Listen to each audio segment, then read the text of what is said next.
Hey, what's up everybody? Welcome back to another Mili reaction. Today we have Rightfully. Now, for those of you who have been around a while, you might be like, hasn't he said he's not going to do this one? And you'd be right, I have said that before. It's mostly because I have technically heard it before. I've heard most of it, if not all of it, but I also never watched Goblin Slayer for probably obvious reasons, if you could just venture to assume why. But I also think it's been long enough since I've heard the song that when I tried to think about what the song sounds like, I don't remember anymore. And I really didn't pay that much attention when I did hear it initially, because I really didn't even know who Mili was back when this song was out, so it's not like I was like, oh, it's Mili! So now that I have that context, it's going to be a different experience for me, so I'm going to listen to it and see what it's got for me. Even though I will recognize probably the chorus, it's still going to be an overall fresh experience, so I don't think it's that much of a stretch to say this is going to be a reaction, because I really don't remember anything about this song, even though I might recognize a little. But either way, I'll listen to it and see what I've got to say about it, so without further ado, let's go! I've also never seen this music video, by the way, so this is going to be new. At very least, that'll be a new experience.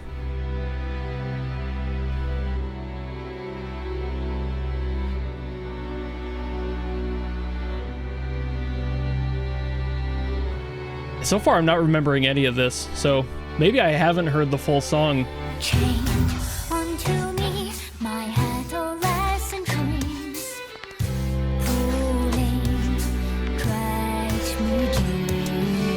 Bros possessed. I do love the interpretive dance approach to the video. Ew. Gross.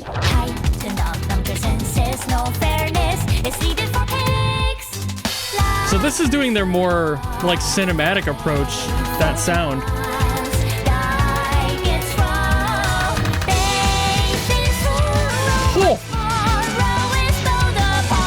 Oh, that drum sound is so compressed. Yeah, I don't remember any of this. Weird. Weird how the brain works. I don't remember. I feel like this should be a section I would remember, but maybe not.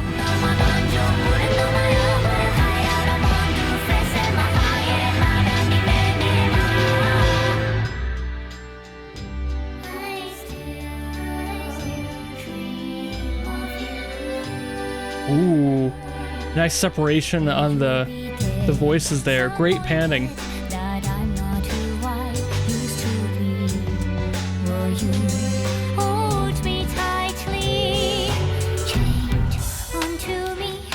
So it's doing this more like contemporary percussion that they do in their like standalone works, but it's blending it with their cinematic approach that they love to use for anime stuff.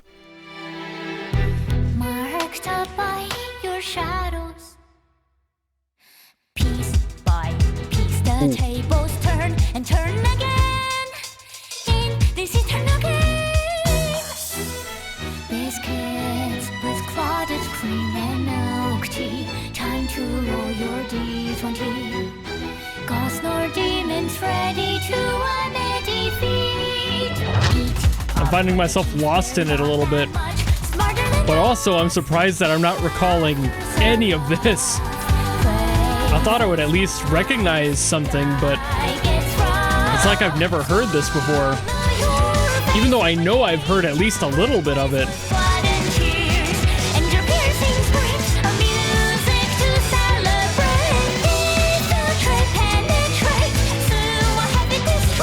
That extremely compressed drum is just really cool to me. It fits really well.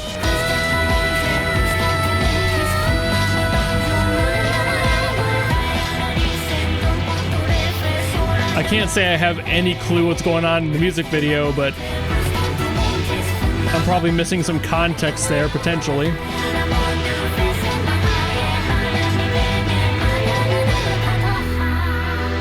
Unless the video itself is like its own standalone story.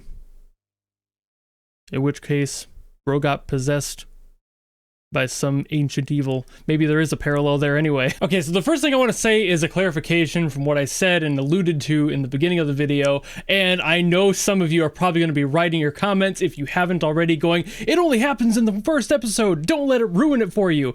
Too late. That subject matter for me specifically, for personal reasons, is a complete non-starter. I do not watch anything to do with that, and if it starts to include it at some point, I've dropped better shows exclusively because they've pushed it in, and I'm not okay with it. That's just me. You can watch it if you want to. I am never going to watch Demon Slayer. I want to make sure that that is clear, and if you wrote a comment going, oh, just trust me, I'm not listening to it. I don't want that to sound as combative as it is, but I've had so many people try and fight me on that, and I'm not here for it. It's not for me. So just please respect my boundary there. But we're not here to talk about that. We're here to talk about the song, which luckily doesn't really lean into that during the video at all, because if it is, I would have not released this whatsoever. Just starting out with the video itself, I actually kind of like the little storyline they had going on here. Somebody eating what could have been rotten or poisoned spam for some reason and becoming like an ancient god possessed, you know? It's just like, what the hell is that story? But also maybe there is a parallel to the show related to that sort of thing. Maybe that's even supposed to be an energy matching the Goblin Slayer themselves as somebody who's just like here hell-bent on what they're doing.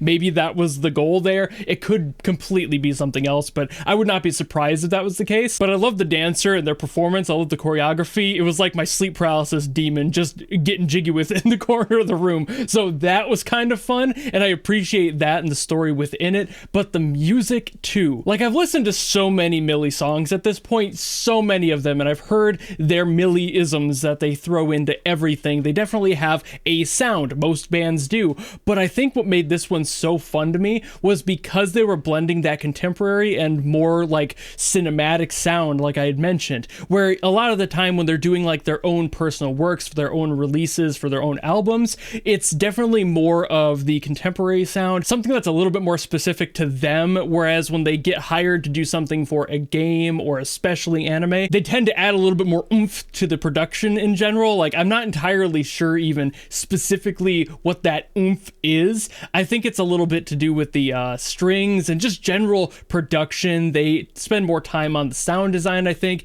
and probably have people that they're working with in order to get a specific sound for whatever they're working towards. And for this one, I kept finding myself coming back to how compressed the drums were. I think that was super neat. Everything just got crushed to hell, especially during the chorus, and it's just like, why would they do that? But then also, why wouldn't they? If the goal is to make the song sound energetic and hectic and have a little bit too much going on, overly compressing stuff can easily do that. You basically have so many frequencies stacked on top of each other that you have to keep pressing it down so you can fit more stuff. And I loved that the drums in here were basically completely squished flat. Just everything around it had a little bit more body to it, but the drums were there more for texture than they were actually being drums. It was mostly just the essence of a drum kit, that it really felt like there was specific patterns and beats for those moments, but it would open back up for the verses, especially the intro and the secondary verse. It was just still there. Like, the drums weren't completely forgotten, and they weren't mixed flat entirely. They were dynamically shifted between the chorus and the verses to allow for that separation and energy. When that chorus came in and everything kind of hits hard, you wanted to get those drums out of the way. You shove them down there, get them out of there, so the strings and that general energy during the chorus can definitely be felt a little bit better. Whereas the verses, there's just more room because everything's taking itself a little bit more slowly and it's pacing itself better. But when you want that high energy to really kick in, you have to get rid of something. And in this case, it just happened to be the drums, which honestly, even though I'm a drummer, is kind of the place to take out stuff. You know, like, it takes up so much room in the sonic meld of it all that the one safe thing to do is compress a drum, because if you compress anything else, the vocals, the guitars, even the piano, you're getting rid of too much tone in the song. So I think the drums in this case was a really good choice. And again, even though as a drummer, I would love to hear a full kit mix all the time with all the resonance and tone you can get out of a drum, I definitely understand that it is kind of the place to take out information when you need to have that elsewhere. As for the lyrics, as expected, it's just talking about the Goblin Slayer storyline. I'm aware of the storyline, so I was able to put that all together.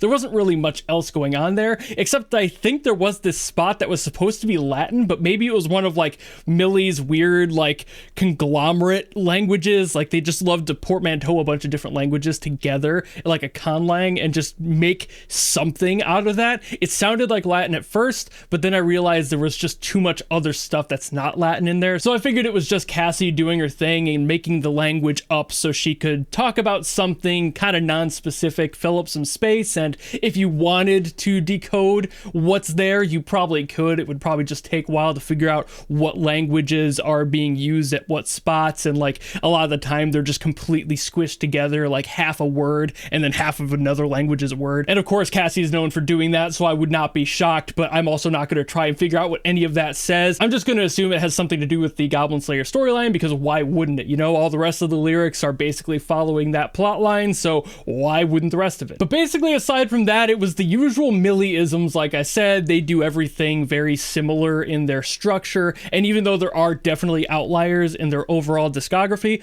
most of their songs kind of sound like this, which is a really cool sound, but also leaves me lacking other details to talk about as far as the general construction goes, because I've already talked about it to death. So if you want me to get into any of those, there's plenty of other Mili videos on this channel where I've talked about that sort of thing in depth, especially the early ones and the ones in the middle when I was still being like introduced to their work. Those are definitely more likely to have my like initial thoughts and the shock of hearing their variety of lyric writing and songwriting, so I highly recommend you go watch those if you want any deeper analysis on that front. But as a result, I think I'm done yapping about this one for today, so thank you all so very much for watching. Sorry it took me so long to get to this song, but like I said, I thought I had heard it, but then I didn't remember any of it listening through, so I probably could have listened to it months ago. But of course, I'm just a dude, I forget things all the time, and apparently this song was one of those things I probably forgot forever ago and didn't even realize. So if you have anything else by Mili you want me to get to, by all means drop in the comments below and I will do my best as always to get to those. Or if you just enjoyed this video and you want to follow me and support me for more stuff coming in the future, you know how to do all that, and I will see all of you in the next video.